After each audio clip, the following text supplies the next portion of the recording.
prend trop de temps à répondre. On fait des oui-non, hein, on fait Non, des oui-non. Que des oui-non. En fait, on prend tellement notre métier à cœur qu'au bout de 5 minutes, on avait déjà tout décidé pour les prix.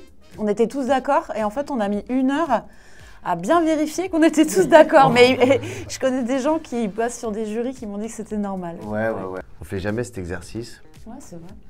On va le faire une fois, là, d'être réunis ensemble, de parler de notre métier, des séries, de disséquer, de le faire aussi précisément. C'était sport, mais c'était sport. C'était cool. Moi, je suis contente avec toutes les décisions, que je pense que c'est bien, ce sont honnêtes, sont bien. Moi, je regardais comme public, vraiment. Sauf quand je vois un super boulot d'une actrice ou d'un acteur que j'admire. Tu sais. Et ça, je vois mon métier aussi. Moi, j'ai l'impression que j'ai eu la même expérience que Lola. J'ai tout regardé comme un spectateur. Et après, quand on en parlait ensemble, comme on fait le même métier avec Louise et Lola, là, on rentrait vraiment, on disséquait les performances. Et c'est tellement joyeux. Enfin, moi, je crois pour nous trois, c'était vraiment joyeux de voir des performances aussi puissantes et aussi éclectiques dans tous les pays différents, dans des langues différentes. Il y a quelque chose d'assez jouissif, quoi, de voir ça. Quand j'ai commencé ce festival, j'ai voulu en fait tenir compte de la grille de critères de meilleure musique. Donc moi d'habitude je prête moins attention à la musique quand je regarde une série et là je me suis posée en position de juré. Et puis en fait tout ça, ça a été balayé par la qualité des séries. Parce que quand même majoritairement on a vu des choses incroyables.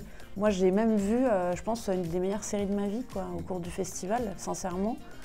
C'est pas du tout de la flagornerie, mais vraiment j'ai été hyper marquée par une des séries et j'étais même bouleversée, quoi. Donc ça, je salue la qualité de la sélection du festival. Et jouer dans une autre langue, pour moi, il y a un truc hyper différent. Parce qu'en espagnol, pour moi, ça sort de l'équerre directement à la bouche. Et par exemple, en français, ça passe avant par la tête. Et ça change tout, quoi. Voilà, c'est vraiment, je pourrais pas le dire mieux que ce que tu viens de me dire. C'est exactement le ressenti et que moi, j'avais jamais mis des mots dessus, mais c'est vraiment ça. Il y a quelque chose où, et je pense qu'avec Louise, on en avait parlé aussi de ses expériences à l'international, qu'il y a quelque chose de très cérébral, et ce qui peut être un challenge, qui peut être agréable, mais ce qui vraiment rend l'expérience différente que de jouer dans sa langue natale. On repart un peu à zéro. Quand je joue en anglais, moi, du coup, il n'y a plus mes traumas d'enfance, mes trucs personnels et machin. Je suis une autre personne, quoi. Et du coup, c'est aussi assez joyeux, je trouve. J'ai vécu avec un personnage pendant 7 ans de ma vie, 6 ans de ma vie. Ouais, donc ça c'est particulier. Ça, c'est unique aux séries où tout d'un coup, voilà, on retrouve. Moi, je retrouvais tous les 9 mois, tous les ans et demi, parfois, Fergus, dont je rentrais dans les guêtres pour refaire une saison d'Outlander. Et ça, c'est unique aux séries, quoi. Au cinéma, c'est pas comme ça, t'as pas le temps. Moi, j'ai l'impression que pour le personnage de Chloé Antowska, j'ai tout joué d'elle, quoi.